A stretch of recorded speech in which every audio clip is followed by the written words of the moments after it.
ദുരിതാശ്വാസ പ്രവർത്തനങ്ങൾക്ക് വയനാട്ടിൽ ക്യാമ്പ് ചെയ്തുകൊണ്ട് പ്രവർത്തിക്കുന്ന മന്ത്രി പി.എ. മുഹമ്മദ് റിയാസ് നമുക്കൊപ്പം ചേരുന്നുണ്ട്. റിയാസ് മിനിസ്റ്റർ, ഇന്നത്തെ ഈ ദുരിതാശ്വാസ പ്രവർത്തനങ്ങളും തിരച്ചിലുകൾ എങ്ങനെയൊക്കെയാണ്? അല്ല, നമ്മളിപ്പോൾ നേരത്തെ നിശ്ചയിച്ചതുപോലെ സോണുകളായി തിരിച്ചിട്ടുണ്ട്. ആ സോണുകളായി തിരിച്ചതിൻ്റെ ഭാഗമായി ഓരോ സോണിലും ആരൊക്കെ ഡിപ്ലോയ് ചെയ്യണം നിശ്ചയിച്ചിട്ടുണ്ട്, നമ്പർ നിശ്ചയിച്ചിട്ടുണ്ട്. വിവിധ ഫോഴ്സുകളുണ്ട്. എവിടെയാണ് കൂടുതൽ നമുക്ക് തെരച്ചിൽ നടത്തി ഇനി മൃതദേഹങ്ങൾ കണ്ടെത്താനാവുക, അവിടെ കൂടുതൽ ഫോഴ്സിന് വെച്ചിട്ടുണ്ട്. ആ നിലയിൽ നേരത്തെ ആലോചിച്ച സംവിധാനം തന്നെ തുടരുകയാണ് ചെയ്യുക. ഇന്നലെ ഒരു വ്യത്യസ്തമായ തിരച്ചിലായിരുന്നു, കാരണം മൈക്രോ സോണുകളാക്കി തിരിച്ചുകൊണ്ട്. അത് തന്നെയാണോ തുടരുന്നത്? അതെ, ഈ 6 സോണിൻ്റെ കീഴിൽ എങ്ങനെ വേണമെന്ന് ഓരോ സോണിൻ്റെ ഹെഡും തീരുമാനിക്കും. ഓരോ കാര്യങ്ങളും ആ നിലയിലാണ് ആലോചിച്ച് പോകുന്നത്. 40 കിലോമീറ്ററോളം നീളമുള്ള ചാലിയാർ പുഴയുണ്ട്. ഈ ചാലിയാർ പുഴയിലെ 8 പോലീസ് സ്റ്റേഷനുണ്ട്.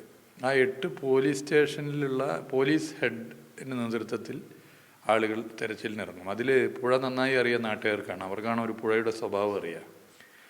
ഓരോ പ്രദേശത്തും പുഴയുടെ സ്വഭാവം അറിയുന്ന ഒരുപാട് പേരുണ്ട്. അവരെ കൂടി ഉൾപ്പെടുത്തിക്കൊണ്ടാണ് തെരച്ചിൽ നടത്തുക. ആ നിലയിൽ തന്നെയാണ് തുടരുക.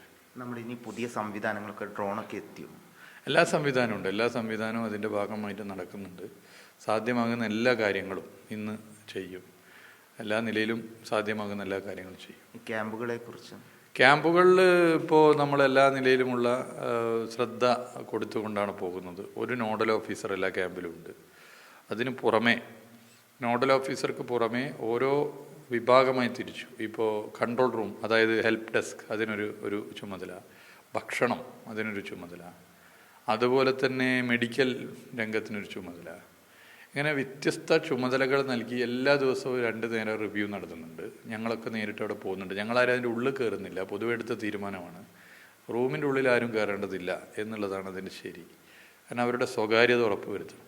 പലരും ഈ മഴയാണ്, ചളി ചവിട്ടിയ പാദരക്ഷകളുമായി ഉള്ളിൽ കയറുകയാണ്. അപ്പോൾ അതൊക്കെ വലിയ ബുദ്ധിമുട്ടാണെന്ന് പ്രത്യേകം പറഞ്ഞിട്ടുണ്ട്. അത് ഒഴിവാക്കണമെന്ന് പറഞ്ഞിട്ടുണ്ട്.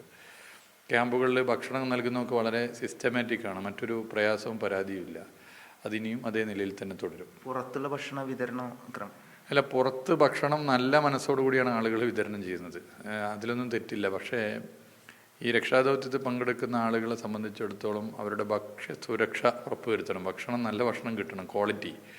അപ്പോൾ അതിനിപ്പോൾ ഭക്ഷ്യവകുപ്പിൻ്റെ കീഴിലുള്ള ചെക്കിംഗ് ഓഫീസർ അത് പരിശോധിച്ചിട്ടാണ് കൊടുക്കുന്നത്. ഒരു കേന്ദ്രത്തിലേക്കാക്കി. കാരണം ഭക്ഷണത്തിന് എന്തെങ്കിലും പ്രയാസം വന്നാൽ അത് രക്ഷാദൗത്യത്തെ ബാധിക്കും. പ്രത്യേകിച്ച് ആർമി എല്ലാവരും ഉണ്ട്. വളരെ ഗൗരവപ്പെട്ട വിഷയമാണ്. ആ നിലയിൽ ഭക്ഷണത്തിൻ്റെ ക്വാളിറ്റി ഉറപ്പുവരുത്തണം. അതുപോലെ തന്നെ ഈ കൃത്യമായി സോണിലുള്ള ഹെഡുകൾക്ക് എത്രയാണോ നമ്പർ വേണ്ടത് ആ നമ്പർ കൊടുക്കുന്നുണ്ട്. അത് കൂടുതലാണ് ഇപ്പോൾ ഉള്ളത്. ആ നിലയാണ് പൊതുവേ ഉള്ളത്. എന്നാൽ കുറേ സംഘടനകളും മറ്റും ഭക്ഷണം കൊടുക്കുന്നുണ്ട്. അവരുടെയൊക്കെ നല്ല മനസ്സിനെ സ്വാഗതം ചെയ്യുകയാണ്. പക്ഷേ നമുക്ക് ഈ ഒരു സംവിധാനം ഉണ്ടാകണമെന്നുള്ളത് പൊതു അഭിപ്രായം വന്നിരിക്കുകയാണ്. അതിൻ്റെ ഭാഗമായിട്ട് ശ്രദ്ധിക്കുന്നുണ്ട്. രക്ഷാപ്രവർത്തനം നടത്തുന്നവരെ ഈ നിലയിൽ സഹായിച്ചു പോകാനാണ് ഉദ്ദേശിക്കുന്നത്. അതുപോലെ തന്നെ ചില പരാതികൾ വന്നിപ്പോൾ ഇവിടെ പറയപ്പെടുന്നത് ഭക്ഷണത്തിൻ്റെ പേരിൽ പണപ്പിരിവുകൾ നടക്കുന്നു എന്നുള്ളതാണ്. അപ്പോൾ അതൊക്കെ ഒഴിവാക്കേണ്ടത് അനിവാര്യമാണ്. ഈ തിരച്ചിൽ ശക്തമായി തുടരും. തിരച്ചിൽ ശക്തമായിട്ട് തുടരും, ഒരു സംശയമില്ല. ഓക്കെ.